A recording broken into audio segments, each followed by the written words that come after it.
Hello, everybody. Welcome to the Flipped Out channel. Tonight, we are doing the flip side with special guest, Odin's movie blog. Hail to the Allfather. Hail Odin. Allfather. Oh, thanks, guys. You shouldn't have. So just tell us a little bit about your plans for 2019, Odin. Sure. Oh, I'm hearing an echo. All right. All right, I think we're good. Anyway, thank you so much for having me. It's great to be here, first off, and also everyone watching right now. Give a sub to everyone on this channel. Sith Kryptonian, Black Angus, Flipped Out, and who was the other person? Oh, wait, that's right. The Rookie Critic. On purpose. I remembered Sith Kryptonian this crap, and now I just totally butchered the name. Sith Kryptonian. Go back to forgetting it. It's better you forget it than butcher it. But anyway, as far as plans for 2019, I plan to not pay to go see Captain Marvel, not to pay to go see Star Wars Episode 9, and to pay probably 3 or 4 times to go see Avengers Endgame. That's kind of my plan right now, and to do a crap ton of vlogging of my dogs, and also to continue to try and make a video every single day because I'm crazy. So those are my plans for 2019. How about you guys? Sounds like a good start. All right. Well, I guess I'll go. So I'm the Rookie Critic, and I am on a little hiatus from my channel at the moment, just to give a little break in between. So you'll see a difference when I come back in February, and I'll be coming back with some more movie reviews, film topics, YouTuber appreciations, and my Rookie Corner podcast, where I bring on people very small or very large. It doesn't matter, and we just talk about film and pop culture. That's what I'm doing. Take it away, Angus. Well, hello there. I am Black Angus, and I cover film philosophy in the NFL, and have recently gotten into the parody business of Star Wars. And my goal for the 2019 is, of course, 1,000 subs, monetization, and just to take over YouTube, really, with my friends in the Fandom collective. Hell yeah, that's the plan. Sith? Hi, I'm Sith Kryptonian, and when I'm not locked in Odin's closet, I make YouTube videos. I cover Star Wars, DCEU, and every Friday night at 8:30, I stream with my friends. We call ourselves the Senate, and it's a fun time, so check it out if you haven't. Let me say for the record, it's nothing kinky that's going on in that closet, okay? Yeah.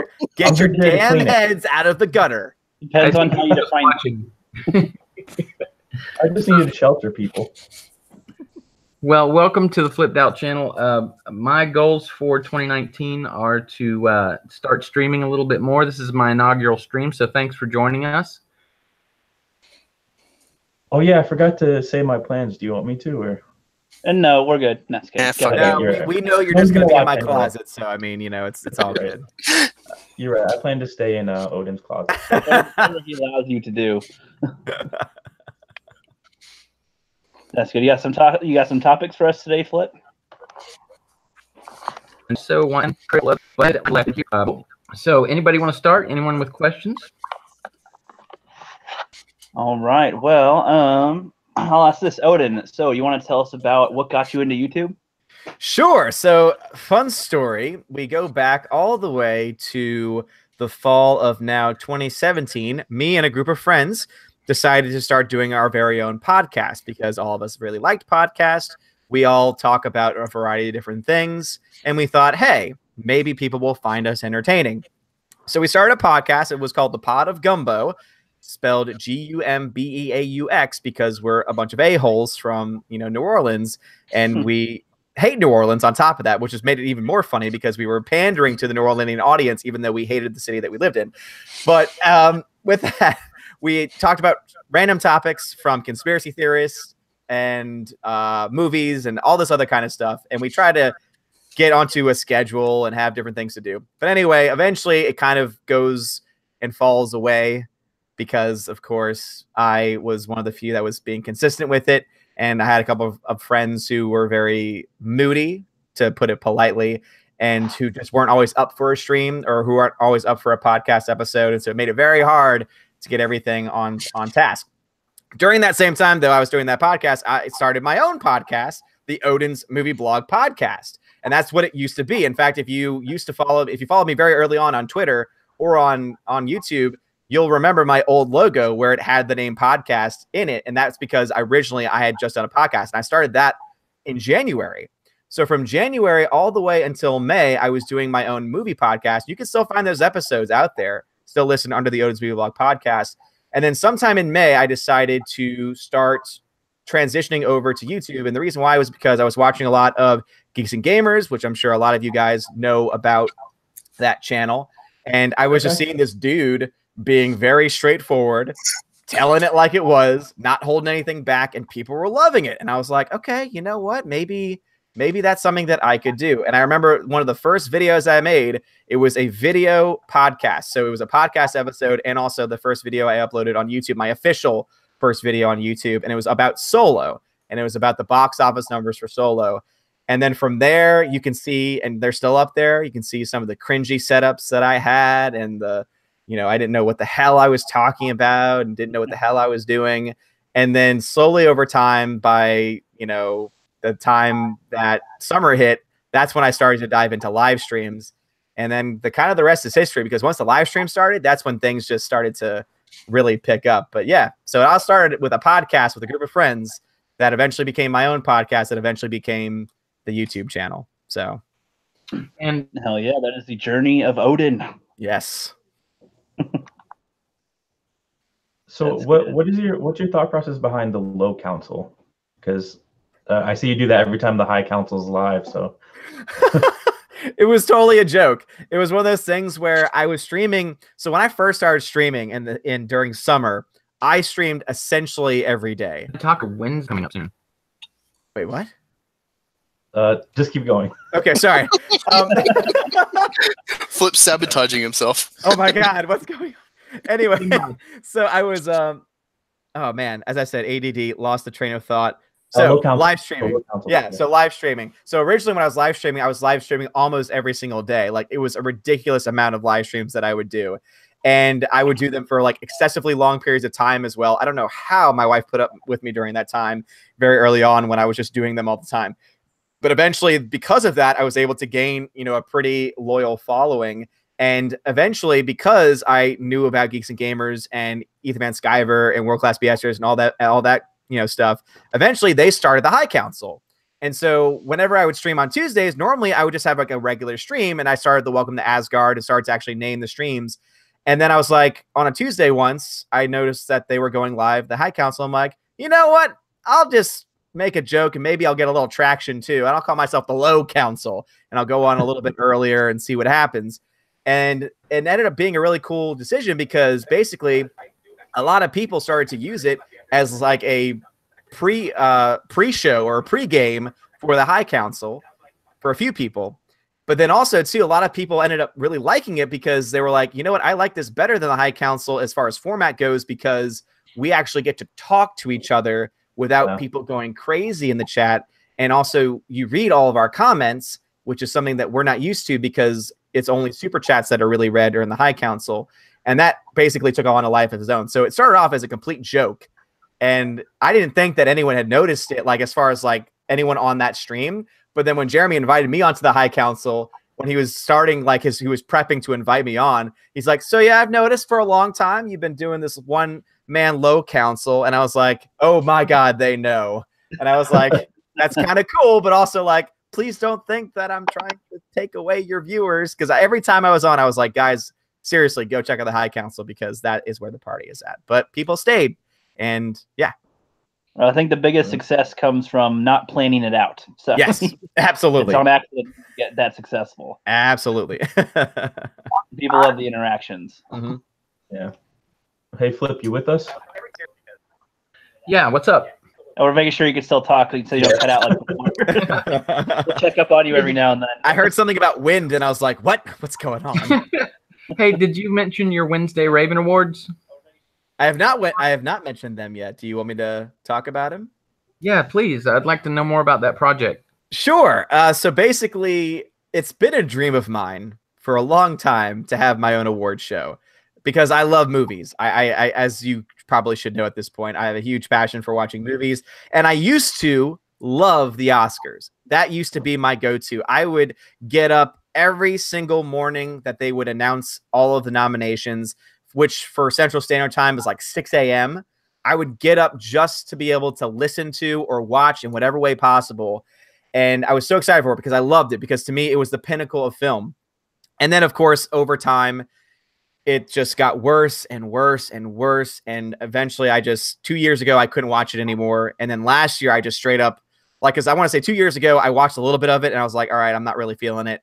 Then 2 years ago, I flat out boycotted it because I knew that all the prep for it, like all the jokes leading up to it, were basically prepping for it to be a total anti-Trump show. And I was like, look, I don't need to be remembered or reminded about the president or anything. I'm watching this because I want movies to be celebrated. That's what I am watching. I'm watching this to escape, which is what movies in general are for. And that's what the Oscars used to be as well. So with that same passion and love, I was like, you know what, maybe I one day could be able to, do my own show or something. And then once the YouTube channel took off, I was like, okay, maybe it'll be more of a possibility. So really it all came out because award season started, and I thought to myself, you know what? The channel's doing very well. Live streams are doing very well. I've got 2 awesome Valkyrie who are actually in the chat right now because they're amazing people.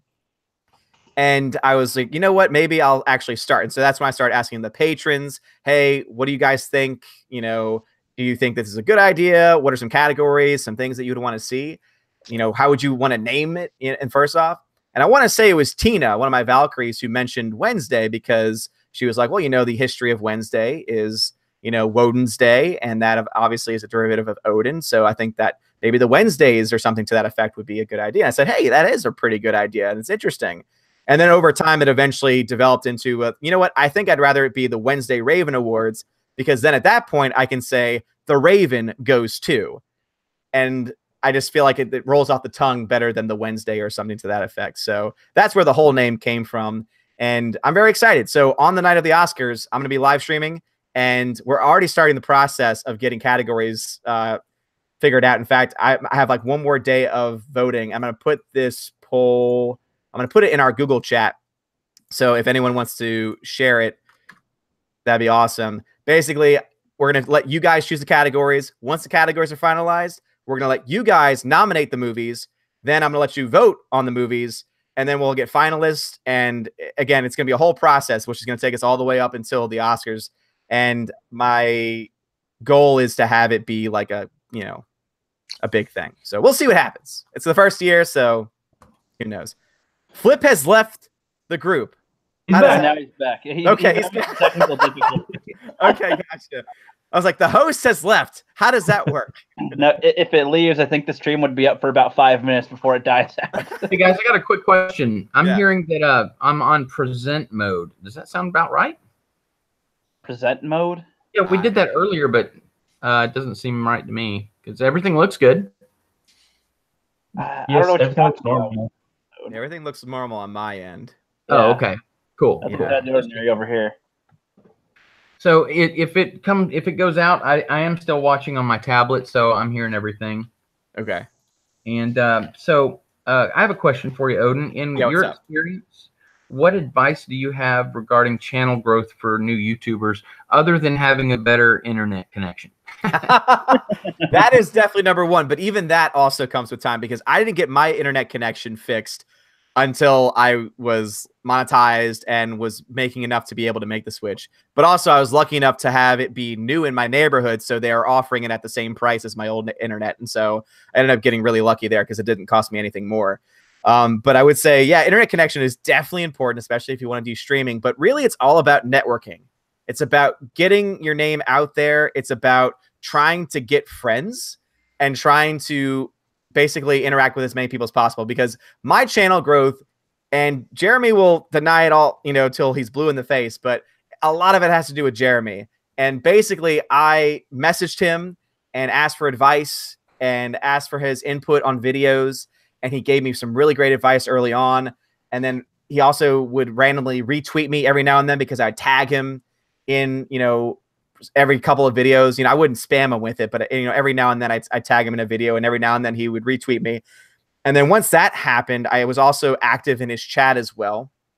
And eventually over time, he was able to say, hey, this guy's pretty cool, and this guy's doing some pretty good stuff. And he actually started to watch my videos. And then eventually he invited me to be on a stream, and then he invited me to be a part of the channel. So networking is the most important thing, I would say, because if you can get in contact with a bigger channel, especially, and they can retweet you or get your name out there or promote you or something to that effect, it's going to get you a lot more eyes on your channel. And more eyes equals, it doesn't guarantee that every single person watching is going to sub, but it gives you a much higher chance of getting multiple subs than not. So I would say definitely networking, getting your name out there, and also being consistent too. That is also the most, I would say networking is the most important. Consistency is the second most important, because if you only make a video every couple weeks and you don't have a schedule, you're not going to get picked up by that YouTube algorithm, which is the trickiest thing to, even I'm still not figuring that garbage out. Yeah. But consistency is definitely the most important part of that, because I've noticed that when there was one time over Thanksgiving, I want to say, I didn't make any videos in advance. And so there was like 3 days where I had no videos on my channel, and my subs, like the growth that I had just dropped. It stagnated. When I started making videos again, it took me a while to build back up to where I was before. And then that's when for Christmas, I was like, all right, I am pre-recording videos for every day that I am gone, because I do not want that to happen again. So consistency is also important. So networking, consistency, those are like the two biggest things I would say to grow channel. Awesome. That and talking about what you love for the most part too. Yes, right? and also if you, yeah, absolutely. Like I was just say, those are the most two important. But also, if you don't like what you're talking about, no one's gonna like listening to you talk about it, because they're gonna say, "Oh, this person's just talking about it to talk about it." Oh, right. Yeah, Or so, that one's so popular, so of course you're talking about it, and you're not providing any substance. Great. Yeah. exactly. And then also to put your own spin on it. You know, if you're just regurgitating the same information that other channels are already covering, not topic wise, but just like content, that can obviously cause some issues and some problems. But if you are able to say, hey, I actually have my own take on this issue that I feel like talking about, press record or plan it out, because every channel is different. I believe in the philosophy of live interaction. So when I get home, what I do is for 2 minutes, I look up any news that's going on with Star Wars, Marvel, movies in general, whatever big news is going on. I pick one that I know I could talk about. I put the article up on my screen, I press record, and I start going. And you have fun with it. And I have fun with it. Exactly right. And basically, like, I don't plan anything in advance. I don't read the articles. Very rarely do I read articles in advance. There are some times when I jump ahead and I'm like, oh, well, that's going to be fun to talk about. But for the most part, I read everything live, or I basically, I don't do scripts. Some people scripts work with, because if you find that it's hard for you to think on the spot, to talk on the spot, you might want to write a script out beforehand and then plan your videos out that way. But if you're a natural speaker, if you can just, speak on the fly and just come up with stuff on the top of your head, maybe that style will work for you. Every style is different. Not everyone's going to like your style. But the important thing is to find your style, be consistent with it, and of course to have that passion, to have that love. Even if you have a schedule that's once a week or twice a week, be consistent. Yeah, exactly. So if you choose once a week, because there are channels that do it, and so just be consistent with it, because if you're trying to get subscribers, they're going to want to know when your videos drop. And if you're not consistent, then that makes them go, oh, well, why am I subscribed to this channel? I don't know when this person's making videos or why I'm subscribed in the first place. So give them a reason to not only be subscribed, but stay subscribed as well. Good point. Good point. Also the point about just like making content that you actually love.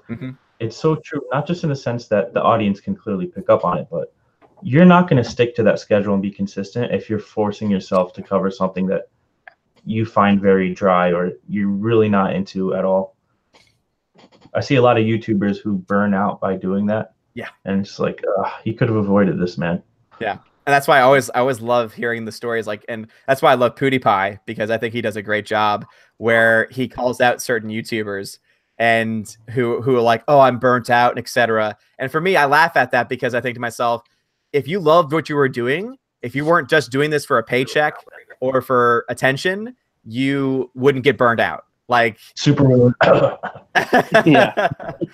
or whatever the hell her what's her name? Lily Singh. Lily Singh. Yeah, that was the most recent one. Oh, I'm gonna make a video about how I'm leaving for mental health. Yeah, that wasn't clickbait at all. And then apparently, and then PewDiePie called her out. Apparently, she also started like a merchandise drive that same day. And it's like, of course, okay, now I see what it's all about. So, and then she complains about like, oh, the people who made the most money based on statistical views is because of the patriarchy. There's no women. No, there's no women. Yeah.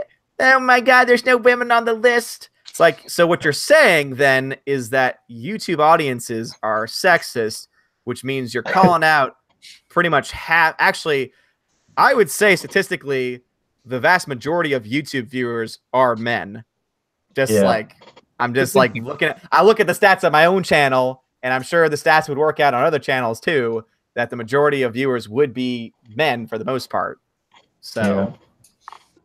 Hey, who were your biggest influences when you started? I'm just curious. Well, obviously, I mean, I've mentioned him before. So Jeremy is definitely a big one as far as just being honest, being straightforward, and not BSing. That is like, he is the primary person that I look at it as my inspiration to actually get started, because I was like, oh, I can call somebody out and be negative, and people actually like that. Oh my God, what a concept. And but prior to that, because obviously I'm a movie critic, I love watching movies, so I gotta always give my shout outs to Jeremy Johns, who I've been watching for years, John Flickinger, been watching him for years, and Chris Stuckman as well. And I know that Chris Stuckman can definitely get shill at certain times, and I know that he's not everyone's favorite person, because he's a defender of Star Wars, the current state of Star Wars, etc. But at the end of the day, I can't deny the fact that he is very talented at what he does. He puts a lot of effort into his work, and he cares about his work too. So I have to give him credit for that. And also, all three of them were on my groom's cake when I got married, because I watched them so much. And I actually even watched them like with my wife. So those were definitely like my top three people who like inspired me to start doing movie reviews and talking about movies and things like that. So them, and then of course Jeremy with inspiration to not BS anybody. Odin, you're married, correct? I just want to be sure before I go ahead with the question. Yes. Okay. So what does your wife think of the whammon culture in film right now? So if anyone was in the stream the other night, they would already have gotten a taste of the fact that me and my wife are not the exact same person, which is a good thing. If we were the exact same person, it would be very boring. But the fact that we can disagree on a variety of issues makes things a lot more interesting, and usually leads to a lot of good discussions.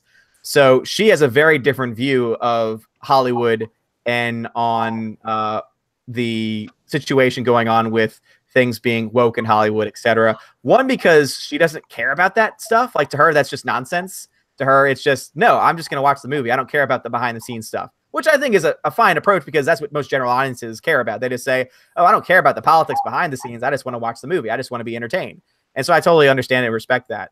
So that would be kind of, I don't think that she would even care about all the stuff that we talk about on a regular basis, which is why she doesn't really watch my videos, which is just great. Oh, I understand that. I'm married too. Hey, Odin. Yeah. In the chat, we've got Stephanie B, who wants to know if you will ever wear the Chewy onesie again. Oh, that was great. I wore the Chewy onesie just a couple weeks ago. I want to say it was on the 24-hour stream I wore it. Or no, I wore it on one stream. I can't remember which one, but I wore it. 24-hour one. It wasn't 24-hour one. No, it must have. We remembered that. That's right. The 24-hour one is when I went crazy. There was another the Tico and the beard. That was that. Yeah, no more tape for you, buddy. I wore it I wore it for someone's stream. I remember that much. But yes, it will be coming back. But you have to understand that I'm a pretty big guy. Like, I'm a little, I've got a lot of, I'm husky. I got a lot of cushion. Yeah. You add that to the fact that I run hot in the first place. And then I'm in a onesie that is about as hot as you can get. And I'm also in the South. And most of the time it's hot outside. And even if my AC is at 60 degrees, it's going to be hot no matter what. So I don't wear it nearly as much, is because it gets very hot. So I want to wear it for a reason and not just randomly. So what state are you in? I'm in Louisiana. I'm in the deep South. Oh yeah, it's miserable. The deep south. I'm in the deep South. Yeah. That is deep though. Yeah, it gets real humid. Real humid. Oh my God, you swim in it. You swim in the humidity. It's disgusting. Yeah. Do you so like in the summer, especially down in the South, do you really relate to the Anchorman scene where it's like milk was a bad choice? Oh God, all the time, all the time. In fact, I quote that movie I think every single summer because it gets that damn hot. Like, I'm trapped in a glass case of emotion. Oh God, I love that movie. I love it too, man. And so it's so sad that Will Ferrell was so high and has fallen so far. I haven't seen Holmes and Watson yet, but everything I hear about it is just awful. And it makes I me was so going to go sad. see it. I was so excited on it. Wait a minute. It's coming out during Christmas against Aquaman and Bumblebee and Spider-Man. This is not good. Nope. Yeah, it looked like from the posters that it was like such a cool premise. Like, oh, cool, they're gonna parody Sherlock Holmes, and he's partnering up with I'm forgetting his name. He was in Talladega Nights. John C. Reilly. John C. Reilly, yeah, and they're great together. But I'm hearing that it's just no. Yeah. Seems really dumb. Hey, Rookie, Odin, have you seen it yet?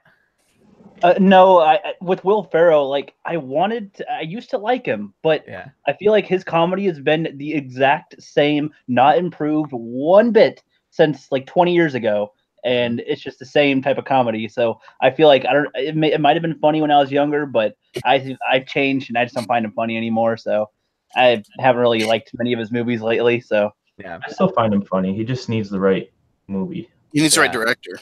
Yeah.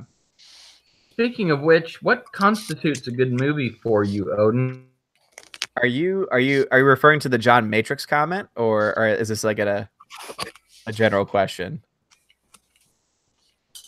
Because John Matrix, me and John Matrix have gone back and forth sometimes on my channel, because he's like, his question in the chat was, what movies do you like? Because you don't like a lot of movies. I know you didn't like Aquaman, which is true. I gave it a C+, which means I didn't hate it. I just didn't think it was, Yeah, that's a fair ranking. the second coming of Christ as far as movies are concerned. It just wasn't, I admit that it was fun, but there's also that time in the desert that I'm just like, I started to fall asleep because it just slowed down. But as far as what constitutes a good movie, I would say, to me, I look for a few things in a good movie. One is heart, and that's not just the actors. Obviously, I want the actors giving it their all, putting their soul onto the screen.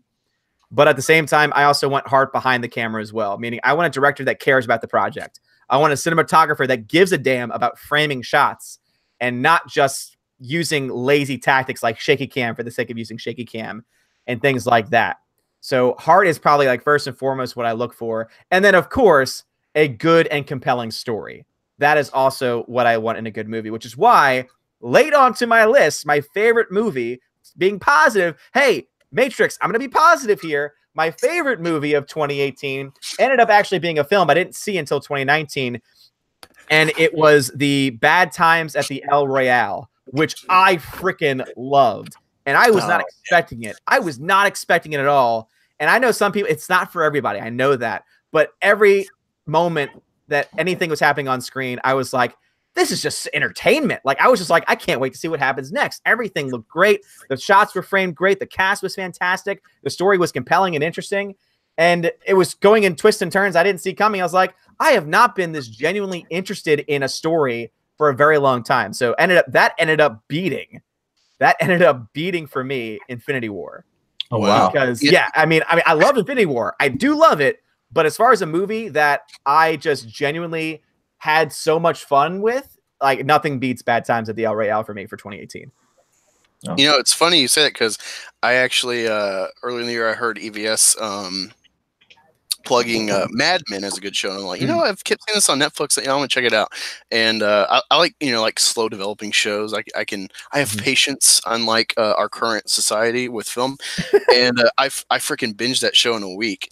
and I love Don Draper. So I was super excited. I know that he said he doesn't want to do another Don Draper character again. Doesn't want to typecast himself. But you know, I was interested with the cast, especially with Jeff Bridges being a priest. I knew there was going to be some twist with that, and I was not impressed.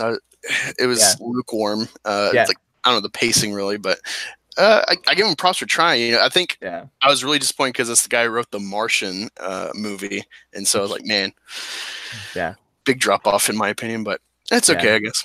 Both are, I mean, obviously I love The Martian and this one, but I definitely can see that this is a movie that you're either going to love it or you're just not going to be interested in it, because it's definitely not for everybody. And I mean, sometimes I like movies because of that, like when they're not exactly made for everybody, but also it's got to be the right kind of movie as well. Because, for example, you look to The Last Jedi, and that was just made for Rian Johnson, and I don't like that movie because it just wasn't very good. And I think I just totally triggered John Matrix in the chat.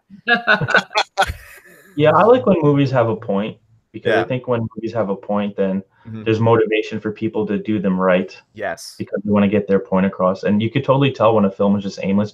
Like, I cannot watch a Terrence Malick film if you put a gun to my head. I'd rather watch The Last Jedi, because it's like, okay, you set this up. Who are these people? Why is Ben Affleck punching a side mirror right now? How does he know this person? Oh, there's no ending? Oh, cool. I'm glad I watched it. That's how I feel about The Big Lebowski. I feel like there was no point to it. I don't like the film. It's like I concur. I agree too. Pointless film. Like, I mean, John, I love the actors in it, and there's like one or two funny scenes where like he gets his head dunked in the toilet and then he just puts the sunglasses back on. Like, that was kind of funny, but like I just couldn't like the film. I was like, why? I was so baffled why everybody loves The Big Lebowski. I don't know. It's okay.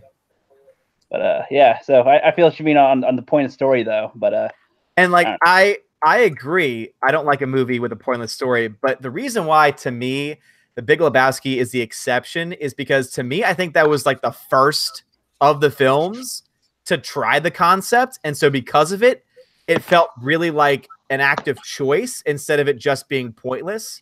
So because it was them choosing to make a character who is literally called the dude who just lets things fly through life, to me the movie does exactly just that.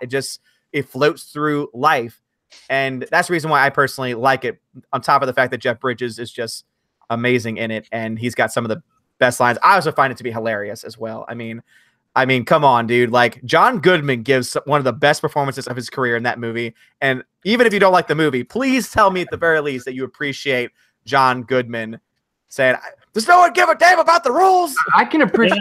I appreciate all the characters. Jeff Bridges is a great actor, and I mean, you know, it's not bad. It's not bad. Yeah. Odin, it's funny, we were just talking about like points and stuff, and Rian Johnson doing a movie for himself. Now, a lot of people say like, oh, he did this on purpose to be divisive, like that video that got leaked from, I guess, in college or whatever. He's like, oh, I want to make a film where people either love it or hate it, and it splits the audience. Do you think, going off of that, do you think that he looked at Star Wars and knew that Star Wars has a general formula, not so much like Marvel, but it has a formula that you have to follow, and that he saw the angle of like, you know what, I'm going to live in infamy to stand apart. I'll be so iconic for the wrong reasons, but people will know me outside of Lucas. I'll be so different from this formula that JJ was clearly just blinded by his love of the original trilogy and, you know, copycatting it. And Ryan is just like, you know what, I'm just going to totally destroy this and everyone's going to remember me even if they hate me. Yeah, for me. No, nothing. I don't want to.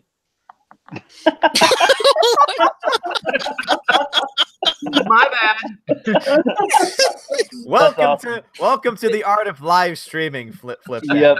You never know what's gonna happen. Hey, Flip, get off my lawn. I know. Yeah. Hey, I'm 45. I can say that, man. You damn kids. But called the shit poop. Glad I got your attention. Hey, Odin, I got a question for you again, man. Wait, I was Black Angus just asked the question. Oh, go ahead. Yeah, sorry.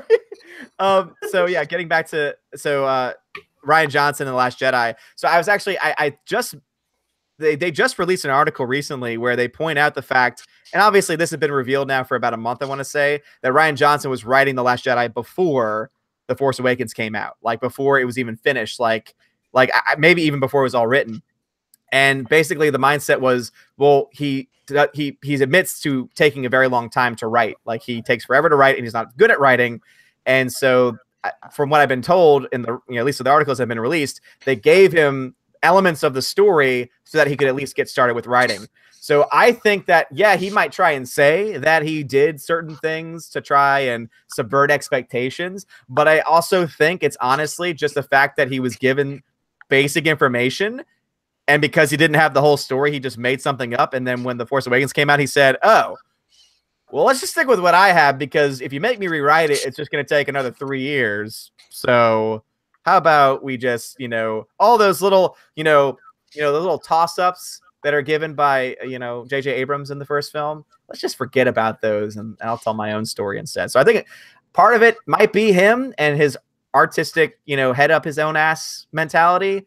I think another part of it is the fact that he is just slow and therefore he was given an incomplete story, which makes sense to me because The Last Jedi is also an incomplete story because it doesn't connect to the first movie much for anything.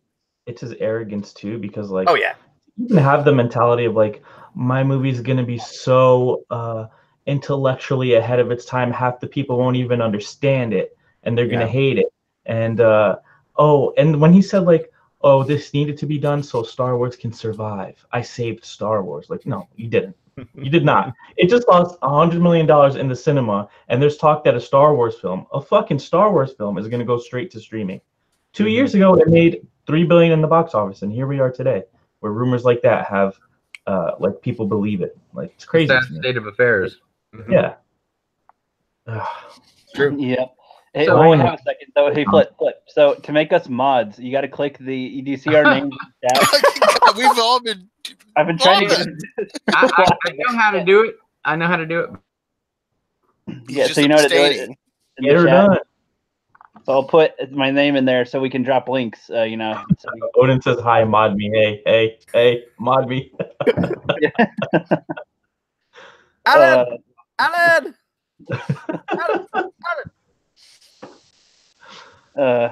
You good, Flip? Let him focus. This thing. Let him focus. Oh, yeah, focus. Okay, that's cool. Stoney McIntyre said, "Mod me." What the problem is it keeps cutting out because of the internet connection.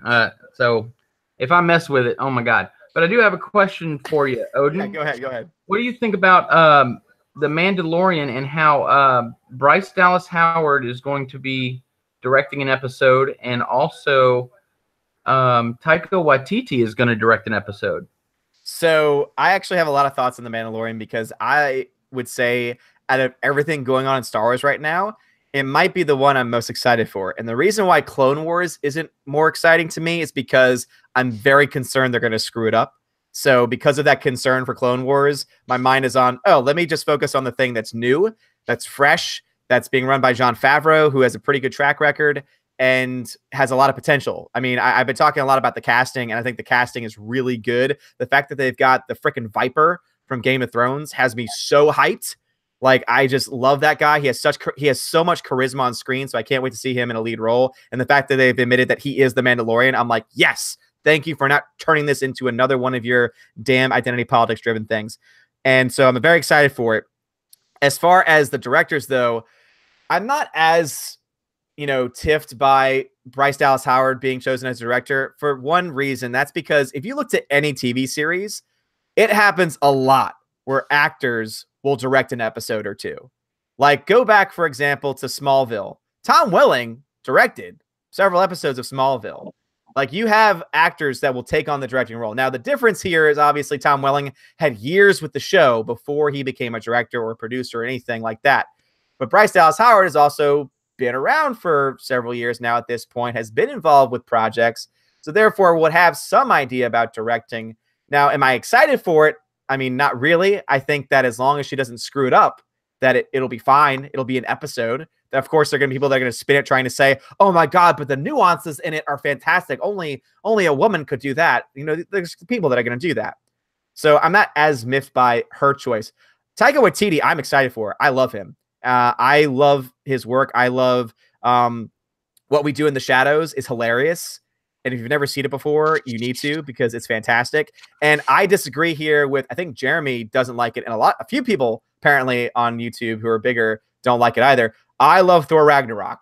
I think it might be one of the best Marvel films ever made. It made me laugh my ass off. It saved Thor. Thor was going nowhere until Taika Waititi revived him. And it was because of his revival that he became the badass that he was in Infinity War. And that would not have happened without Taika Waititi reviving that character. Not to mention, Korg is one of my favorite characters that was introduced as well. Hi, my name's Cole. This is my friend Meek. Hi, guys. Hi, guys. We're going to start the revolution. Didn't print enough pamphlets. I love it. It's so funny. See, that's how you subvert expectations the right way. Like, that's like, because at that point, you have a series that's going nowhere. You might as well try something different. You might as well go in a new direction. Star Wars is different because obviously Star Wars is a huge property going in a good direction, at least at first with J.J. Abrams, because, I do still like The Force Awakens in isolation when you don't take into account The Last Jedi. It's okay. It sets up a lot of interesting concepts. Not everything's perfect, but at least, it's coherent. So that's why I was fine with Thor Ragnarok and how it kind of... I love Thor. Yeah, Thor was great. Yeah. Yeah, it's funny. I'm so disappointed with Feige saying that Captain Marvel is going to be the strongest in the Avengers lineup, because it's like how you revive Thor in popular, like he was just like the hot meat on the screen for the ladies, and they didn't really know what to do with them, like, because they had this kind of like fantastic Lord of the Rings angle, and they're trying to like, oh, magic is science or vice versa. And the way they've built him up, especially in Infinity War, it's like this should be the lead if Iron Man and Cap go out or just fade away from the casting. Thor is the guy to go for that you could keep because he's still young enough. And so he's like, bring me Thanos. You're like, yes, this is like he's saving the day for everyone. And it's like, oh, Captain Marvel is going to be the winning bid. And I'm sorry, but no matter what they do with Captain Marvel, there's no chance in hell that she is going to have and I'm glad that Laura reminded me of this, an immigrant song entrance that even compares to the entrance that Thor has, not only in Thor Ragnarok, but then also the entrance that he has in Infinity War. Those two entrances that he has when he is just like covered in lightning, looking like a badass, is just amazing. Like Thor Ragnarok's was great. I think Infinity Wars was better just because they have the entire battle going on around it. But both were fantastic, and the music choice for both were awesome. Captain Marvel's not going to have that, and that's why it's gonna be bad. I love how they in Thor they did a trailer that had his eyes, both of his eyes. Do you think they're doing that in Endgame in the trailer, where they're because he was given an eye. Right. Speaking of eyes. Segue. Yep. 100,000 subscribers by the end of January, right? Oh yeah. Yes. If I get 100,000 subscribers by the end of January, I will pluck out my eye on air. Wow. Oh god. No. You gotta get a raven to pluck it out. I'll train a raven. I don't know how long that'll take. I'll train a raven to pluck out my eye. And you have to do it in the Chewbacca onesie. Yes. So what pisses me off though about the whole Captain Marvel thing is like, okay, you had Iron Man who became the focal point due to popularity, and then you had Captain America because of prerequisites that came in the comics. He was kind of at the front, and to popularity, there was a certain shift in the MCU where he started becoming like the most popular character. But with Captain Marvel, it feels like they're forcing it from the jump, which isn't going to go very well unless they get lucky and everybody just loves her. And two, by saying that she's going to lead the Avengers and it's going to revolve around her from now on, you're basically signaling to the audience like, yeah, Captain America and Iron Man are just gone. They're toast. Like, I don't get that mentality of just like announcing that now.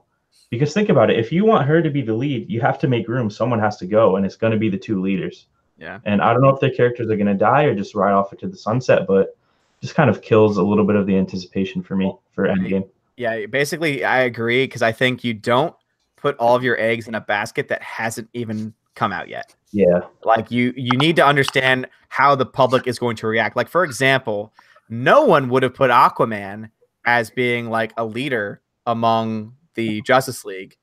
But now that this movie's come out, you know that now DC's saying, oh my God, now we have the person that, you know, him and Wonder Woman are the two biggest names that we have that did the best. Now we have our two that we can focus the next big, you know, team up movie around, because guess what? They have two characters that they were able to build a successful movie on. Captain Marvel has just been crowned the next leader, and the film hasn't even come out yet. And the person that you cast in that role is just one of the worst Hollywood type persons there is. So, well, I'm skeptical that that's really going to happen that way. Like, I'd be concerned too with all of that, but I really like to just say that, oh, she is just going to be the one. I mean, I don't think that that's going to be the whole thing. I think that by now, after 10 years and seeing how things went with Star Wars and all these other things that happen these days, they might even purposefully just say something like that and just see how much attention that grabs to get the MCU more attention or something. Because I don't know, or to, you know, question what they're doing.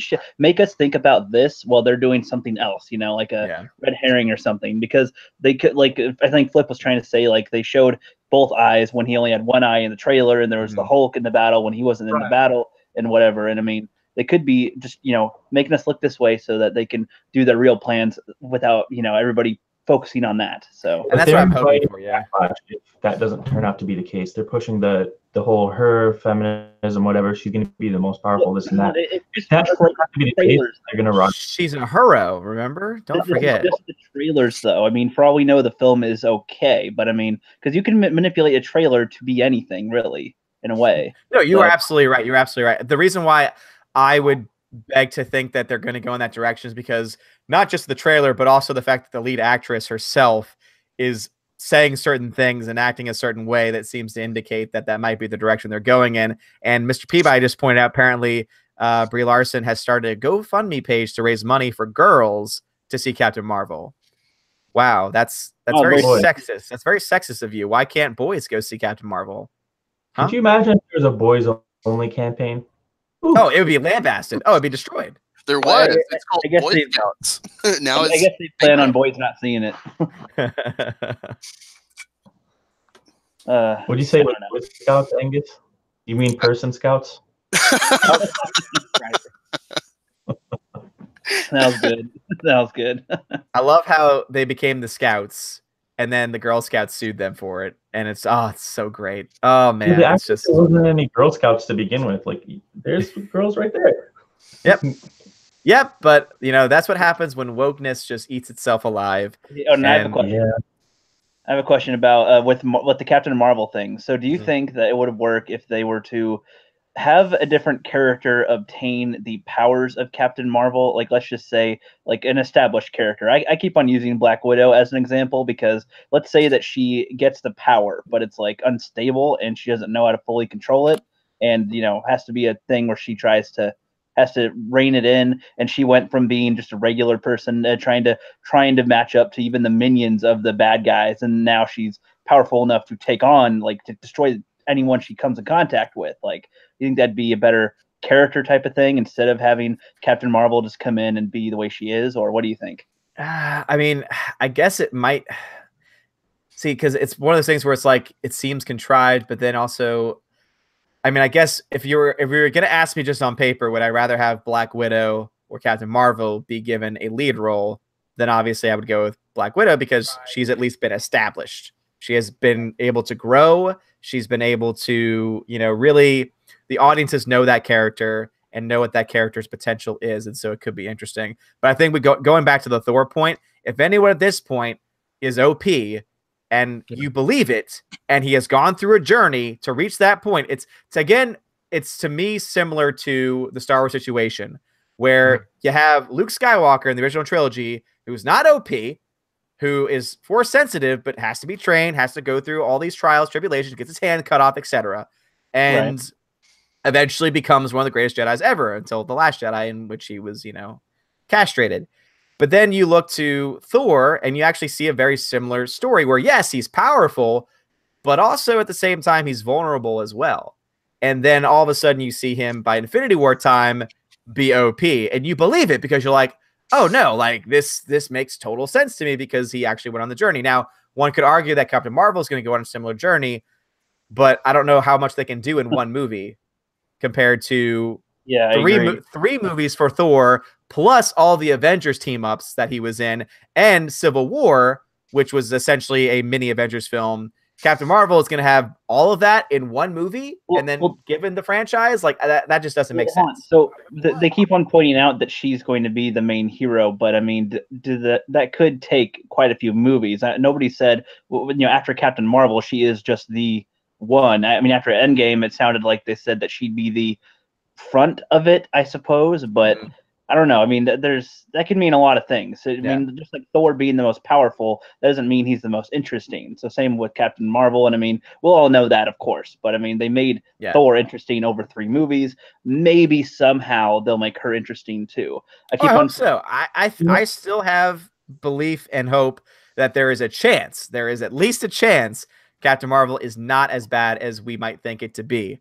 But they've given us no reason to believe that at this point. Is my point. I agree. Yeah, there is a way that she can still be the focal point and it still be interesting and make sense. Like if they go the Secret War route, which is basically it's like an Avengers big storyline in the comics where I think it was the Skrulls, like they've been secretly kidnapping and then taking the place of real heroes. So like Captain America was a Skrull, Miss Marvel was a Skrull, and nobody knew for a certain amount of time. So if they go that route, and then because she's a Kree or whatever, and they play that angle where she happens to be pivotal because of her experience against the Skrulls, then I can understand that.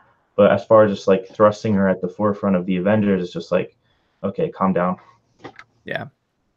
Plus, I'll say too, it feels like from the trailer that they're kind of going the Wonder Woman route as far as like her being this warrior who's trained, who has to come down to this new place in this new world. And if you notice, like some of the promotional posters, it's clearly taking a page out of the Wonder Woman ones. Like when she has her bracers shining gold, and then you see Captain Marvel's chest shining gold. It's like the same position. So I'm just wondering, could that possibly explain why she's like so like lacking of emotion? That like maybe they're playing her as this warrior, you know? Maybe, but even I would say if you look to Wonder Woman, I mean, she shows so much emotion in her role. But the other reason too why Wonder Woman worked is because Gal Gadot, you just looking at her history, believe that she could be a badass. Yeah, true. Because I mean, she served in the Israeli army because that's something that you have to do. So she has army training. So for me, I'm like, I would believe that this character would actually be able to kick somebody's ass. You go to Brie Larson, and she doesn't have that background, and so Starbucks, and they got her order wrong. Brie Larson's best role thus far, her Oscar, if you ever watch Room, the kid was the selling point of that movie, not her. And I like her character. I feel that her acting ability was shown in that movie, and it's not that much. It's just a sourpuss. I think that's really who she is, and that's what we're getting. I mean, to defend her slightly, I do like her as an actress, because even with Room, I thought that was a great performance. But you look back to, I mean, people forget she was in Scott Pilgrim. She was in, she's been in several movies where she's had varying personalities. My favorite performance of her actually is in an independent film called Short Term 12. And it's a very powerful, dramatic performance.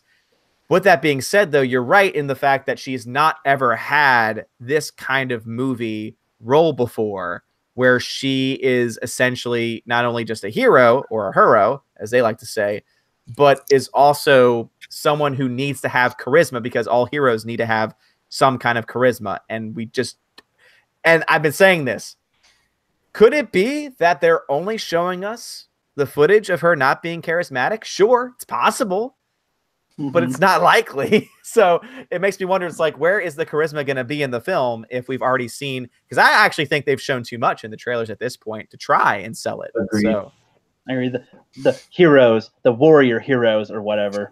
Why not? Yeah. Play like a woman, guys. I don't know. Do you think it'd be interesting if going forward, if the MCU plucked at least some characters from like the Agents of Shield TV show and put them into the movies, not their own movies, but like as B or C level characters in the films, like I'd like to Daisy see that. or Coulson or like even Deathlock or somebody. Like, I mean, they may not be the best of characters, but I mean, they're pretty good in the show, I would say. I'd like to see that. Hell, I would love to see them bring in some of their Netflix characters. Oh, Good yeah. God, could you imagine if you had frickin' Punisher show up? Daredevil. Like, God, Punisher would be perfect for any invasion angle because he'd just be shooting everything. And it'd be awesome. Punisher vs. Captain America. Oh yes. God. So Odin, do you think the SJW agenda is succeeding or dying? Oh God, depends on how you look at it, because when any film or franchise goes SJW, it fails, it falls, it goes down, general audiences reject it. However, the influence and the reach has not stopped growing. So I think that it has been successful because now it's getting involved in more properties. At first it was just a few, but now, I mean, think of any major franchise. Doctor Who has been totally destroyed at this point.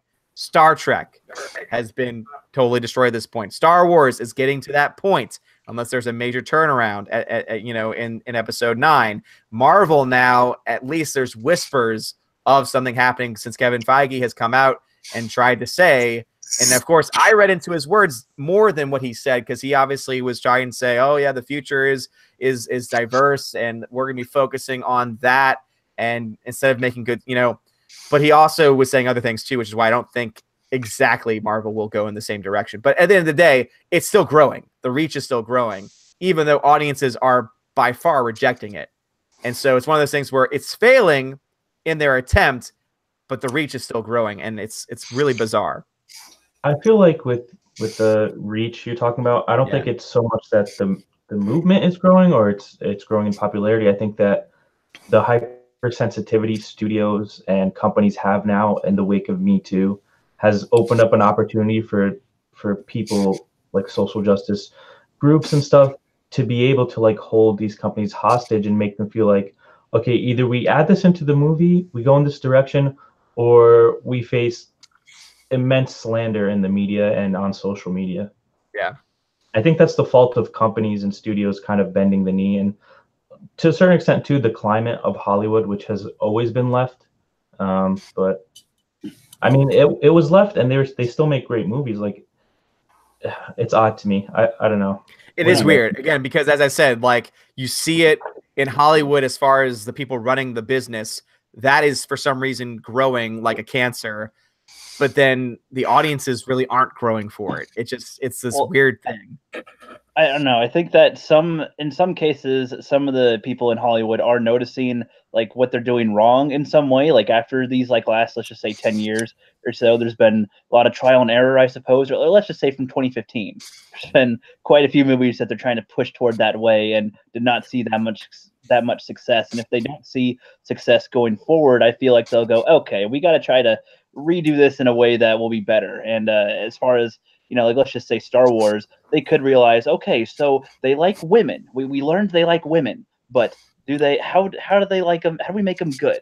And if they could figure out how to make them cool or interesting, then they'll have everybody's thumbs up. There won't be any of this, bullcrap saying, oh, you just don't like it because they're women. No. You just made a shitty thing threw it on the screen. When you make it good, then we'll care.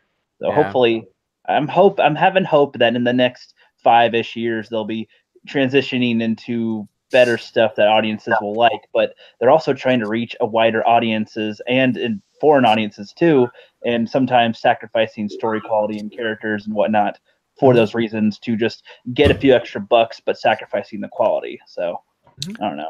It's funny. We're on this topic. This is actually the first question I had for Odin, his thoughts. So I'm going to offer you 3 movies. I think there's 3 threads in our society that these movies reflect where we're going. Okay. I think we're getting dumber, like Idiocracy.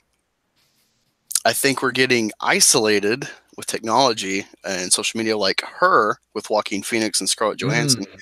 And I think we're getting, of course, fatter in this isolation and dumbness, like Wally. Yep, we're Wally. What are your thoughts on this, Odin? Oh, I think you're totally spot on. I think that if any future though would be the more likely to happen sooner rather than later, Her, for sure, no question in my mind, because technology is advancing so much. Technology is becoming so much more accessible to so many more people, and you already see it happening where people are isolating themselves in a variety of different ways.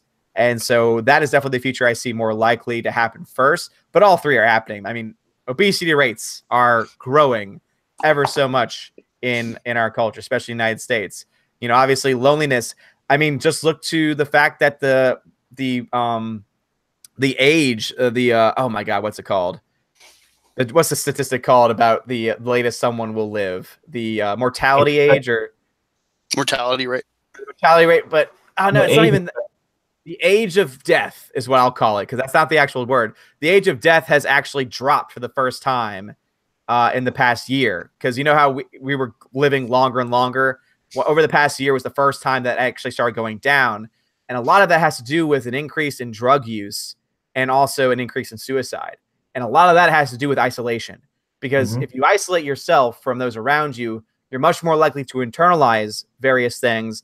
And then, of course, that often leads to depression, and the depression oftentimes leads to, unfortunately, those terrible things. So I think that you're absolutely right there, where we're in this position where we're isolating ourselves, we're not treating ourselves well. And on top of that, too, you have all these other worlds that you just mentioned that are also, a part of the process as well. But for me, Her, to me, is the more likely scenario. And I would even say even further than that, even though the movie sucked, the book was great, but the movie sucked, Ready Player One, to me, is a future that I could see happening over the next 20 years or so. Yeah, I think it's Japan where they're having trouble having babies because people are just not dating anymore. Everything's like virtual, or that's scary to me. Yeah, and I think that if I'm not mistaken, I wouldn't be surprised if the author of Ready Player One used Japan specifically as like a template of what if that happened internationally, because essentially that's what it all is people just, again, staying connected to their computers nonstop, living in the oasis, living in this fantasy world where they can be whatever they want because they just can't handle the real world. They just can't handle and have confidence in who they are. And so it's sad, and it's something that we need to address as a country, as a world, because it's scary. That, you know what? You convinced me. I'm flying to Japan right now and having babies to help the people there. Help them. Not religion at all. I will spread the seed all over Japan. New Genghis Kong, sure. Why are there all these Japanese, like brown Japanese babies running around Japan now? It's like, oh, my bad. This Kryptonian was the one who spread it among our people. Narrow eyes. This Kryptonian conqueror, he just rolled in on his bicycle and then just went town to town. I mean, we do have Godzilla coming out this year, so. Oh, yes. True. Hey, Odin, another good question for you. So, I'm sure you see it on Twitter and probably in your comments, anything about Star Wars. Some of the NPCs probably find you, given your association with Geeks and Gamers. Yeah. I always find it funny where people are like praising new Star Wars about diversity and this and that. We need gays and etc., which is fine if the plot matters for them being gay or what have you. But or they're just a new character instead of them trying to make an old character. Yeah, that too. But what's funny is I always point out that you have Finn, who ends up being a janitor, and then you get in the next movie and he comes across Rose Tico, and those two minorities go on their B plot and find a Hispanic guy who happens to fit the narrative structure that they need conveniently, and their plot matters not. While the rest of the movie, every character, even Snoke, the actor is a white guy. Everyone that does, everyone that makes decisions that matters to the plot are white, and so I find it so funny they think it's so woke with The Last Jedi. No, that's a really good point, because, and that's the hypocrisy that's been pointed out, is that we hate, you know, the new direction because of this sense of forced diversity, and then as soon as they try to defend it, they don't realize and understand their own hypocrisy. Yeah, Because of that fact. The black guy is a janitor chasing the white girl. Yep. The Asian lady crashes her speeder. What else do we have? Oh, no, and also, too, the one who is actually hashtagging Me Tooing somebody is the Asian woman. Right, and nobody cares because it's the black dude. Yeah. And then you have the Hispanic guy. It's cute, though. No, but it was so cute. What are you talking about? No, it's not. It wasn't You unwanted. dummy. It was so cute. You know what I think honestly happened? I think that they felt like a responsibility to really give them a big part of the film, and they kind of forced it in there. And the issue with forcing characters in there, like, you don't really know what to do with them, and you don't want them affecting the plot you have, so you send them on a fetch quest, which is just hilarious to me. Hey, Odin, I have a quick question before I get cut off again. Oh, look here. I'm loving looking at the group chat saying the left join, left join, left join. It's great. So what would you have done with the trilogy instead? How would you have continued the saga? Oh, man. Whew. That's why I'm not a writer. So that way I don't have to make those kinds of decisions. Right. If I had to do anything, though, I wouldn't... I'm not going to like give any like major, like, oh, I'm going to bring you through my mind of how I would do it. There are a couple of things to me that are important. I would have the original 3 on screen one more time before, you know, I think that Han Solo dying, if any of the characters were going to die in the series, Han Solo makes most sense because of the fact that the actor himself just wanted his character to die. But I would have at the very beginning of episode 7 had a moment where all 3 are together on screen one last time before having, you can still have the Kylo Ren, you know, kill his father, as long as it actually makes sense and you don't have it just ruined by The Last Jedi where he's good, but he just killed his father. Rey's reaching out to him, but he just killed Han Solo. It doesn't make any damn sense. So have those 3 on screen for the last time. Have Leia, Luke, and Han on screen one more time, and just, it would be great to have like the original music playing as well, like just like in the background, and you see them, they're at the front of the Millennium Falcon. It would just be such a powerful shot. It really would be. So I'd start there. And then of course, if Luke is going to have to die, then make it later on. Don't make it in the second film, but also let it be the most epic death ever with like the most awesome fight scene possible. So for me, lightsaber fights would be a major part of it as well, because God, that's what people love Star Wars. Like, let's be honest, one of the things that people love most about Star Wars are lightsabers because they're awesome. I mean, Jeremy at Geeks and Gamers just did a vlog where on Twitter where he showed that none of the new stuff, none of the sequel trilogy stuff is selling except for lightsabers because they're awesome, even the new ones, because again, lightsabers are great. So have more of that. And then also the original 3. That's like, those are like the big key points that I would focus on. I'm not a storyteller. I can like take a story and change certain elements, but as far as original storytelling, I'll leave that to the professionals. So, well said. Well said. That's Yeah. good. Did we have another question follow up on? Shout out to Drunk 3PO. He's got to go to bed. 3PO is my boy on Twitter. So yeah, he's part of the Senate. He's hilarious. Oh, that's awesome. That's cute. Yeah. Yeah, the Senate. What I thought I was being on in my calendar, it still had Senate because I was very confused by. Yeah, we all did a stream together. I was on Odin's stream and I was like, "Hey man, what's up, dude? You're welcome on the Senate anytime." He was like, "I thought I was already scheduled to be on the Senate." I was like, "What?" So I sent him DMs to clarify. Yeah. Like, my friend Flip, he has a channel. He's a great guy. I hope you don't back out. And I was like, no, not at all. Like, I'm fine, dude. But I was like, I was so confused, and I was like, okay, all right, I got it. We're the Fandom Collective. We kind of all started together. Yeah. And actually, we've all got a little bit in, a little finger in the pot. Jeff, the Iron Wolf, has got Jesse Milestone, and Rookie has managed to get on with G&G. Nice. Yeah. Senate has gotten John Talks. Absolutely got them. I managed to get Hey Viv. So you seemed like a natural choice there for me, and I was just very lucky that you said yes.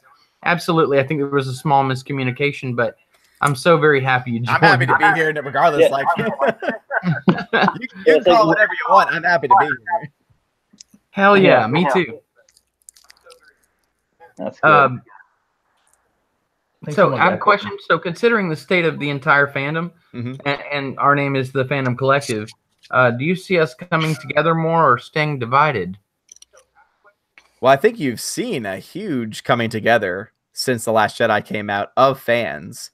So I guess it's how you look at it, because yes, the fandom is divided, but I think within the divisions, within at least one division, which I still think the best name for it is the Fandom Menace, I think you see a hell of a lot of unity. And to me, I think it's going to be most displayed and also most tested at Star Wars Celebration. It's going to be very interesting to see not only who shows up, but also who Disney brings and how the fandom reacts to who they bring. We like to think of it. Go ahead, Andy. Sorry. We like to think of it as the Fandom Menace Phase 2, like the next generation of a group of YouTubers, so to speak. Okay. Of course, the Fandom Menace Phase 2 was our first choice, but we didn't want to step on toes. So we agreed on the Fandom Collective, but it's still in tribute to you and many others, of course. You guys have inspired us, and we are only here because of guys like you, and partly thank you. Well, thank you. Yeah. I appreciate the that. Fandom Menace, when people ask me to make the distinction, I'm like, well, the Fandom Menace identified the problem and rightly pointed it out. For the Fandom Menace Phase 2 or whatever, basically the goal is to see the problem fixed and to really keep up hope, because I even made a video about this. It's very easy to when you're passionate about something to just get angry and go scorched earth and just burn down everything Disney puts out about Star Wars. But you have to have some hope. Like, for example, with Galaxy of Heroes, I made the point that it's really not that bad, and a lot of people are like burning it down. And the issue with that is, if Disney does do something good, we should point it out with the bad, because otherwise they're not going to know where to go. They're just going to say, okay, we can't please these people anyway, and all it's going to do is kill Star Wars. It's not going to save it. So we have to make sure that we don't go like full on, like. Right. Oh yeah, no, I think you make a great point, and that's the reason why I speak very passionately about everything I've heard so far about The Mandalorian. Could it be a terrible show? Yeah, it absolutely could be.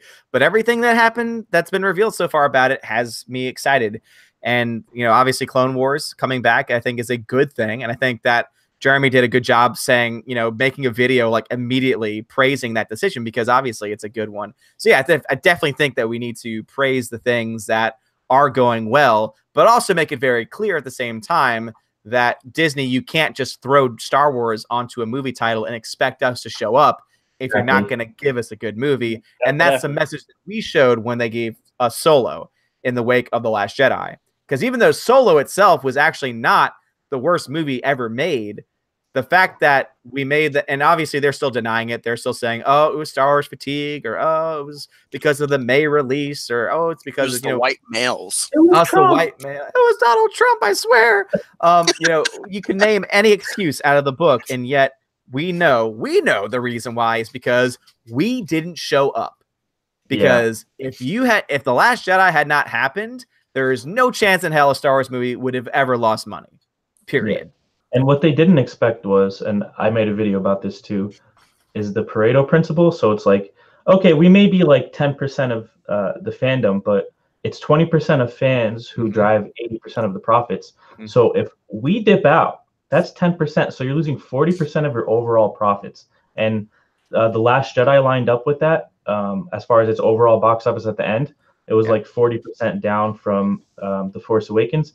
And then you look at Solo, it was 40% down from Rogue One, and it even did worse than that because it ended up not even hitting budget. Yeah, and lost money. I mean, lost hundreds of millions of dollars in the process.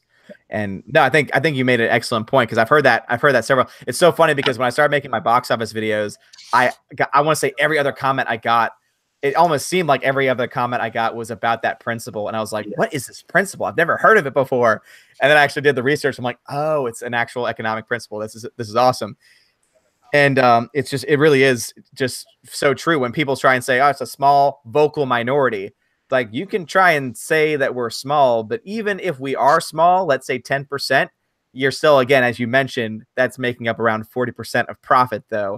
So yeah. The problem is the vocal minority is the financial majority. So. Yeah, that's true. And I think that since that time, since Solo, I think the Fandom Menace or the Fandom Collective now has grown even more so.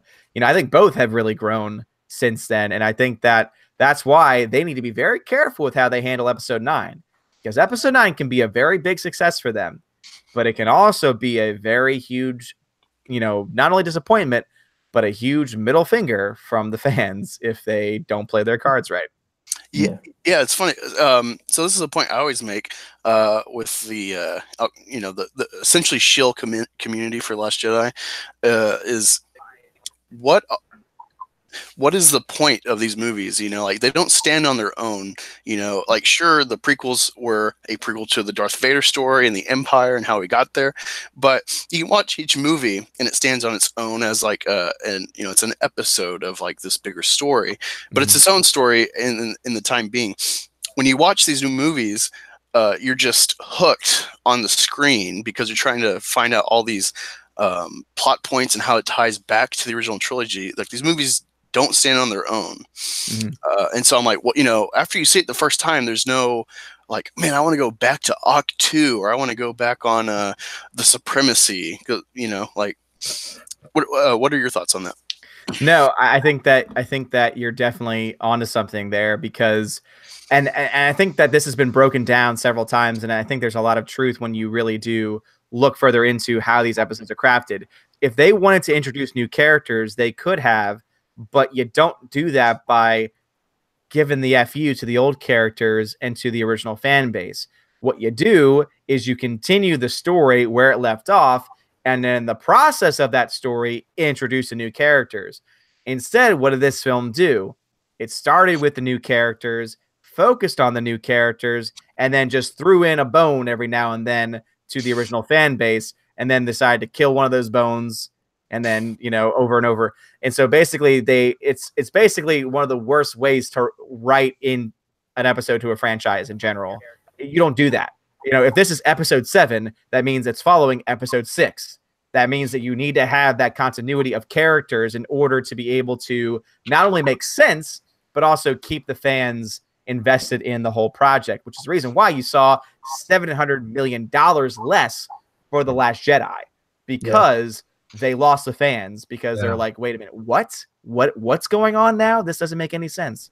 Yeah, and it's $800 million less on top of the fact the opening weekend box offices were basically identical. So it's not like people didn't come back to check it out. It's not like there wasn't that hunger there. There was a lot of hunger after The Force Awakens because of all the theories and mystery boxes JJ set up.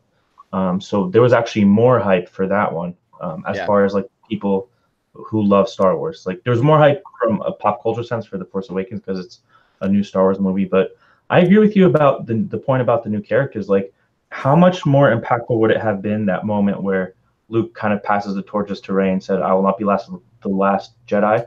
If it was like in episode 9, where after 3 movies of training her and watching her grow, and he sacrifices himself or something so it could lead into the new trilogy, then it's like, oh, I'm all in with Rey. I'm in, dude. I don't care that she's a girl. Nobody does, or nobody would have saw The Force Awakens. Yeah, but everybody did. And that's something, I think that's an important point too, is that none of these characters, well, maybe like a couple, but most of these characters are not inherently bad. Yeah. Like, for example, Finn had so much potential. The character with the most potential, though, without any doubt, was Poe Dameron. Poe Dameron was a badass in Force Awakens. I loved his character in Force Awakens, and then he got castrated in The Last Jedi, and now I don't give a damn about Poe Dameron anymore. Gay. And then the actor himself came out and said, "Oh yeah, Poe Dameron could be pansexual too," blah, blah, blah. And it's just like, oh my God. So basically what they've done is they've given us characters that could be really good. As you said, Daisy really is not a bad actress. Like she's not a bad actress. She could be a new Luke Skywalker. The problem is that they screwed up the story, and now the character just exists, and you can't fix it because you've already ruined the origin story. And if you don't have the origin story and your character is in a certain place now, it's going to be very hard for you to somehow retcon it unless you completely retcon everything, which they just can't do at this point because they would need to make episode 9 into episode 9 and 10. And at this point, they're not doing that, because if they were doing that, we would have known at this point, which means episode 9 is it. And God be with J.J. Abrams with how he tries to wrap up this hot mess. Yeah, you're right. I just put out a video called Episode 9 is Out of Time. Yeah. They have too much to do for one film, and I laid out all the different character arcs that they now have to pay off, on top of retconning points in The Last Jedi, on top of being a sequel to what was set up in The Force Awakens, on top of tying together this trilogy, and on top of ending the Skywalker saga and tying together 3 trilogies in a meaningful way. There's just no chance they're going to pull that off. To me, I think that this might be very much in a Dark Knight Rises situation, where it's just like, okay, you just lost your best, like one of your best actors. You just like, in Heath Ledger. Now, what do? Oh God, we got to scramble to make a script. And then it's by far the weakest in the story. And I feel bad for J.J. Abrams in that situation, because Rian Johnson really screwed him over. But once again, I go back to Kathleen Kennedy being at fault, because she is the one that said, okay, yeah, Ryan, go ahead and write your movie before Force Awakens is even done being written. And I trust you. And so, I mean, again, Rian Johnson's responsible for The Last Jedi, but Kathleen Kennedy is the one who holds the ultimate responsibility, which is why I still ask the question, why in the hell hasn't she been fired? She has cost not only the studio fans, but also recently a crap ton of money. And yet somehow she is still in power. It makes no damn sense to me. There's no excuse for a Star Wars film under any circumstances to lose money. Just think if they made Rian Johnson direct episode 9. Oh, they'll really have a bomb then. Oh, I dare them. I dare them to replace him with Rian Johnson. He's so cocky that his film was so good, and it's like, okay, let's test that theory. Let's give you one more movie and see if you split everyone, or if you get even 10 people to show up. Like that would be funny to see Rian Johnson. It's funny because when I was making my video last night, I was looking for Rian Johnson like bites to throw in there, and I came across the interview with some channel where he's like, oh yeah, like the criticism, is any of it found? He's like, no. And he's like, just think if Empire Strikes Back came out today, all the hate it would get. And it's like, what? Like, people don't mind plot twists that are shocking, they just want good plot twists. Yeah, it's one thing to have a plot twist, it's another thing to have a character twist, where the character is one thing and then is something totally different in the next film, and there is no justification for it. It's not like a man becoming a son to a father in Empire Strikes Back. It's another for one character being something and then being something totally different. Yeah, it's like Empire Strikes Back, the twist is like, Luke, I have transitioned. I am your mother. Don't start the trans. Transformative. What do you think about Galaxy's Edge, man? That's a new theme park, right? Yes, sir. Yeah. Well, for one, kudos to Disney for never losing an opportunity to make more money by raising prices on tickets to the theme park. So good on you, Disney, for your continuing attempts to try and just take money. But at the same time, too, it's interesting that most of their key experiences that they've set up are from what? The original trilogy. Like that is where their bread and butter is, because they know they're going to get a lot more traction with older fans bringing in their kids. Because again, that's Disney is a kid's thing. But guess what? People my age, people a few years older with kids, maybe even getting on with grandkids, they're not going to go to a park that is putting out this new garbage that they don't connect with. So it's in their best interest, really, to mostly have the original trilogy. Now they should. I'm not saying that they shouldn't have any of the sequel trilogy just from an optics perspective, because there are some fans, like we can't deny the fact that there are people that do like the sequel trilogy. They do exist, and they do have kids, and there are people that love Rey and love Finn and love these new characters. They do exist out there. I don't think they're nearly as big of a number or as nearly passionate as OT fans, but that's of course a different discussion altogether. So they should have that. As far as me actually going to see it, though, I have no drive. I mean, if I was there, I'd go, but it's not like I'm going to go out of my way to go see it, because I'm like, I'm not really into Star Wars right now. Galaxy's Edge on the road. Yep. It comes to me, then I'll go to it. I'm not going out there.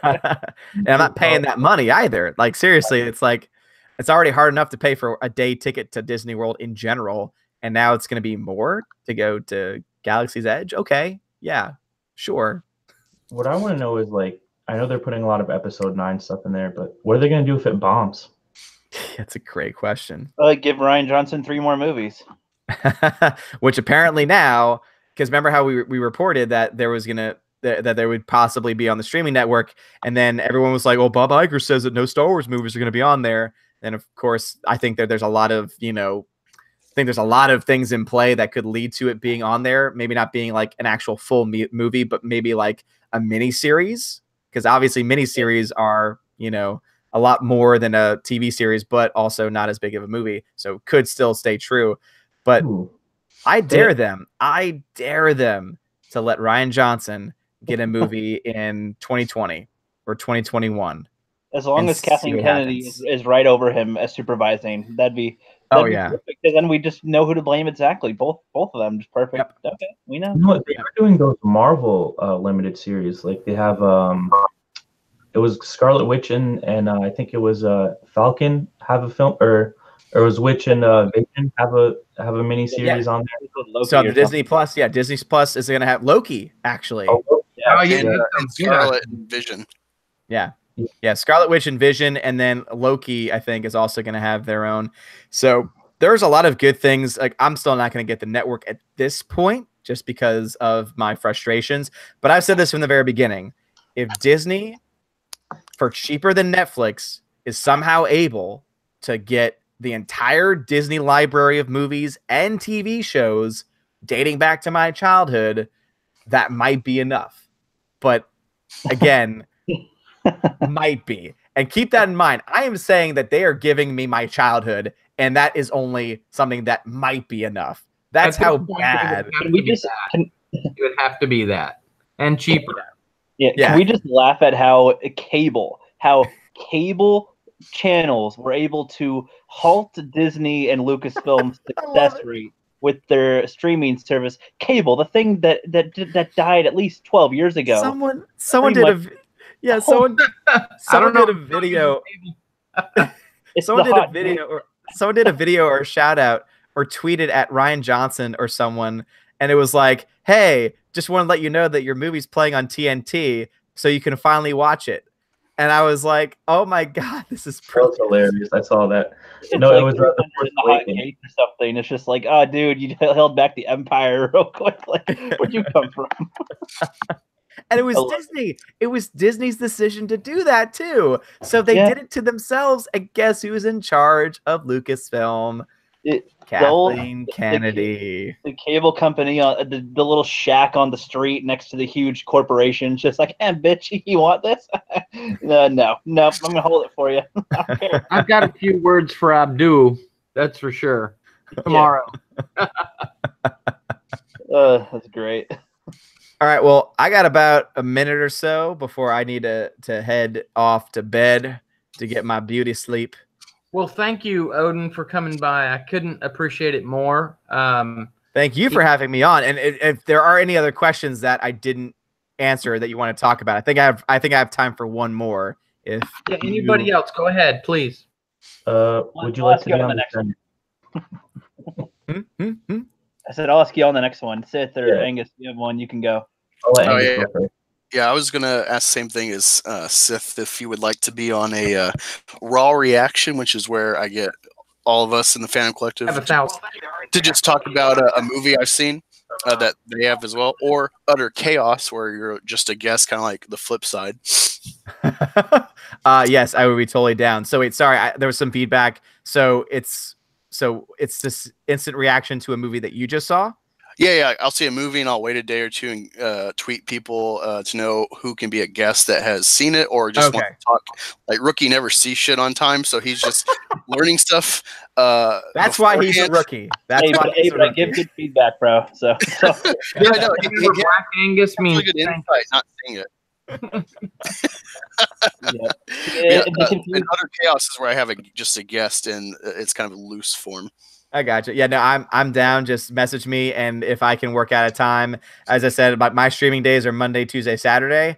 So all the other days are usually fair game, and I'll let you know if there's something that I have going on. But yeah, totally would be down for doing more streams because I love chatting with people, and that's good. It's fun. So to confuse you more, so there's Sith Kryptonian who has the Senate. There's Black Angus who has his Utter Chaos, and then I have my Rookie Corner podcast, like our other streams. So we all stream together a lot. We all have some of our own groups, and we all get together most of the time. So it is confusing to see you're asking me to stream with you, but what is that? Okay.